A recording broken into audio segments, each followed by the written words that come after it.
அஸ்ஸலாமு அலைக்கும் வரஹ்மத்துல்லாஹி வபரகாத்துஹு. அன்பு சகோதர சகோதரிகளே, இன்றைய தினம் நாம் பார்க்க இருக்கக்கூடிய பாடம் 18வது நாளினுடைய பாடம் தயம்மம் செய்வது எவ்வாறு.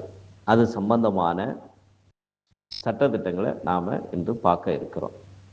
அல்லாஹு சுப்ஹானஹு வ தஆலா திருமறை குர்ஆனில் சொல்லும் பொழுது, நீங்கள் குளிப்பு கடமையானவராக இருந்து நீங்கள் நோயாளியாளாகவோ அல்லது பயணத்தில் ஆகியிருந்தாலோ அல்லது தாம்பத்தியத்தின் மூலியமாக மனைவியிடத்தில் கூடியிருந்தாலோ அல்லது மலஜலம் கழித்து நீங்கள் தண்ணீரை பெற்றுக்கொள்ளாத பொழுது நீங்கள் தூய்மையான மண்ணில் தயம்மம் செய்து கொள்ளுங்கள்.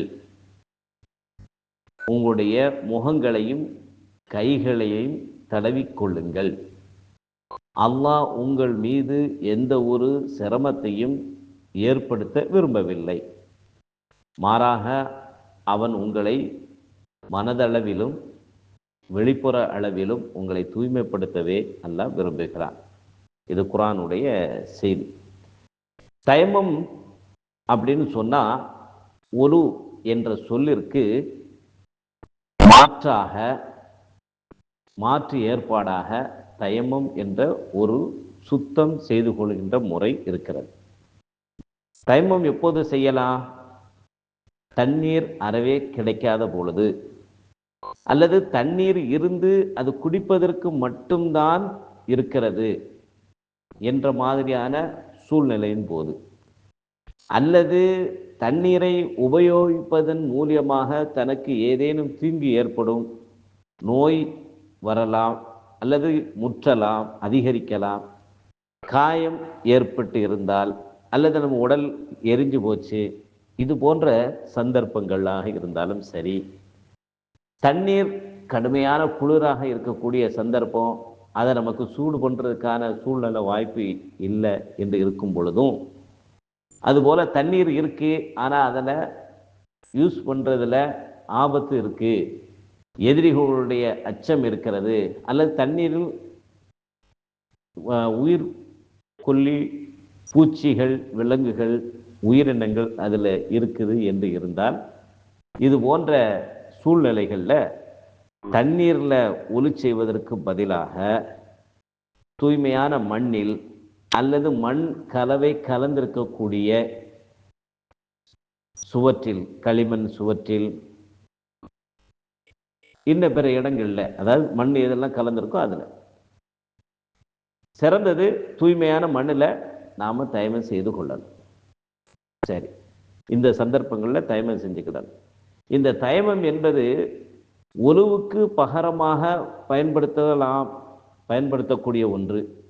அதே ஒன்று கடமையான குளிப்பு ஆகிவிட்டது, அப்போது தண்ணீர் இல்லை, கடமையான குளிப்பை நிறைவேற்றுறதுக்கு தண்ணி இல்லை, அப்போவும் இந்த ஒலுவை நம்ம என்ன செய்யலாம், மாற்றாக பயன்படுத்தி கொள்ளலாம்.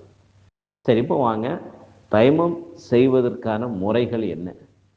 தூய்மையான புழுதி படிந்திருக்கக்கூடிய மண்ணை நாம் பயன்படுத்துதல். ரெண்டாவது விஷயம், எந்த ஒரு செயலை நாம் செய்யும் பொழுதும் நியத் என்ற மனதில் நாம் எண்ணிக்கொள்வது, நினைப்பது, மனதில் நினைப்பது. மூணாவது பிஸ்மில்லா என்று சொல்வதும் சுன்னத்தான ஒன்று. சரி, இப்போ தயமம் செய்கிற முறை எப்படின்னா, ஒரு செய்தி சஹீஹுல் புகாரி என்ற நூலில், நபிமொழி தொகுப்பில் இருக்கு. அம்மார் பின் யாசிர் என்ற, யாசிர் ரலியல்லாஹு அன்ஹு அப்படின்னா, ரலியல்லாஹு அன்ஹு அப்படின்னா அல்லாஹ் அவர்களை பொருந்தி கொள்ளட்டுமாக. அப்போ அம்மார் இப்னு யாசிர், யாசிர் உடைய மகன் அம்மார். அப்போ இவர் இந்த செய்தியை சொல்றாரு. ஒரு நாள் நான் ஜுனூபாலியாக ஆகிவிட்டேன். ஜுனூபாலி அப்படின்னு சொன்னால் குளிப்பு கடமையானவராக நான் ஆகிவிட்டேன். அப்போ கட்டாயம் குளிக்கணுமே, அடுத்த தொழுகை வரும் பொழுது. அப்போ குளிப்பதற்கு என்னிடத்துல அப்போ தண்ணி கிடைக்கல. அதனால் நான் என்ன செஞ்சேன்னா, குதிரைகள் அல்லது மற்ற கால்நடைகள் தங்களுடைய உடலை பூமியில் கிடத்தி மேலும் கீழுமாக புரண்டு எழுவதை போன்று நானும் மண்ணில் உருண்டு பிறண்டு எழுந்தேன். பிறகு நான் தொழுதுட்டேன். பிறகு ரசூல் ஸல்லல்லாஹு அலைஹி வஸல்லம் அவங்கள்ட்ட வந்து இந்த விஷயத்தை சொன்னேன். அல்லாஹ்வின் தூதரே, எனக்கு இப்படி குளிப்பு கடமையாயிட்டு தொழுக நேரம் வந்துச்சு, தண்ணி இல்லை, அதனால் நான் மிருகங்கள் கால்நடைகள் புரண்டு மண்ணில் புரண்டுட்டு எழுந்திருக்கிற மாதிரி நானும் மண்ணில் புரண்டுட்டு அப்புறம் எழுந்துச்சி தொழுதேன். இப்படி செய்கிறது சரிதானா அப்படின்னு கேட்குறான். அப்போ ரசூல் ஸல்லல்லாஹு அலைஹி வஸல்லம், அதாவது முகமது நபி அவர்கள் சொன்னார்கள், நீங்கள் எப்படி செஞ்சால் அதே போதும் தானே, நீங்கள் இந்த அளவுக்குலாம் செய்ய வேண்டிய அவசியம் இல்லை அப்படின்னு சொல்லிட்டு முகமது நபி என்ன செஞ்சார்னா, தன்னுடைய 2 உள்ளங்கைகளையும் தரையில் சுத்தமான மண் தரையில் ஒரு முறை அடித்து விட்டு, பிறகு கையில் 2 உள்ளங்கையில் ஒட்டி இருந்த மண்ணை என்ன செஞ்சாங்கன்னா 2 பிறங்கைகளையும் ஒன்றோடு ஒன்று அடித்தார்கள். அல்லது 2 உள்ளங்கையையும் வாய் அருகே கொண்டு வந்து ஊதி அதில் உள்ள மண்ணை ஊதி விட்டாங்க. அல்லது லேசா உதறிக்கொள்வது. இப்படி இந்த விஷயங்கள் அடிப்படை இந்த 3 விதமாக ஏதோ ஒன்று செஞ்சு, அதுக்கு பிறகு 2 உள்ளங்கையும் முகத்தில் தடவிக்கொள்ளணும். அடுத்து வலது உள்ளங்கைய இடது பிறங்கையின் மீதும், இடது உள்ளங்கைய வலது பிறங்கையின் மீதும் ஒரு முறை தடவி கொள்ளுதல்.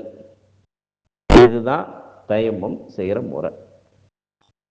இன்னொரு முறை, தயம்மம்ல 2 முறை.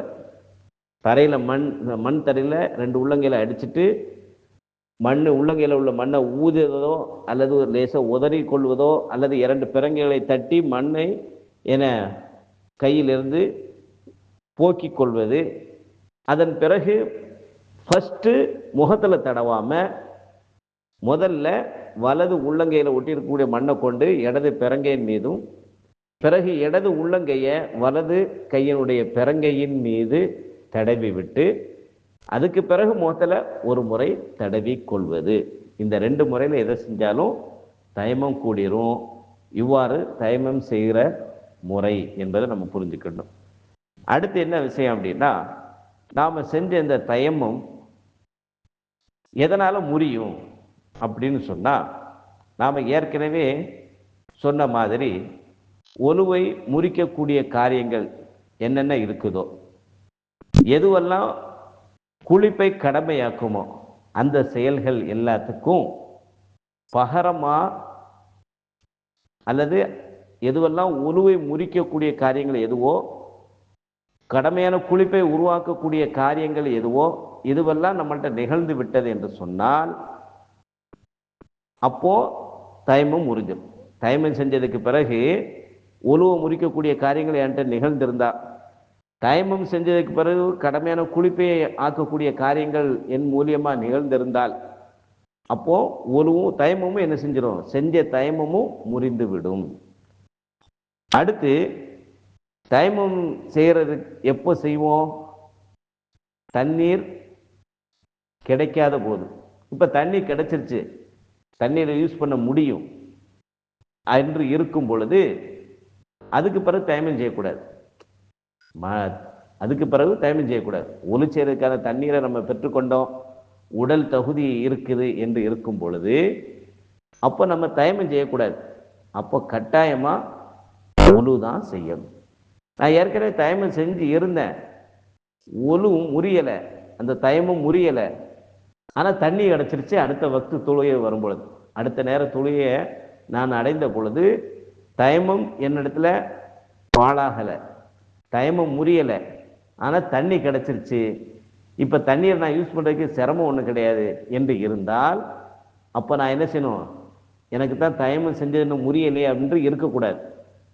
அதோட தண்ணி கிடச்சிருச்சுன்னா ஆட்டோமேட்டிக்காக தயமம் முறிஞ்சிடும். அப்போ நம்ம புதுசாக நாம் ஒலு செய்து கொள்ளணும் என்பதை நாம் புரிந்து கொள்ளணும். அப்போ இந்த தயமம் எதெல்லாம் முறிக்கும் அப்படின்னா, எதுவெல்லாம் ஒலுவை முறிக்கக்கூடிய காரியங்கள் எதுவோ, எதுவெல்லாம் குளிப்பு கடமை ஆக்கி விடுமோ அந்த காரியங்கள் தயமம் செய்ததற்கு பிறகு என்னிடத்தில் நிகழ்ந்தால் அந்த தயமம் செல்லுபடி ஆகாது என்பதை நாம் புரிந்துக்கணும். இதுதான் தயமம் சம்பந்தமாக நாம் தெரிந்து கொள்ளக்கூடிய பாடம். இன்ஷா அல்லாஹ் அடுத்த வகுப்பில் தொழுகையை பற்றிய விரிவான விளக்கத்தை பார்ப்போம். அஸ்ஸலாமு அலைக்கும்.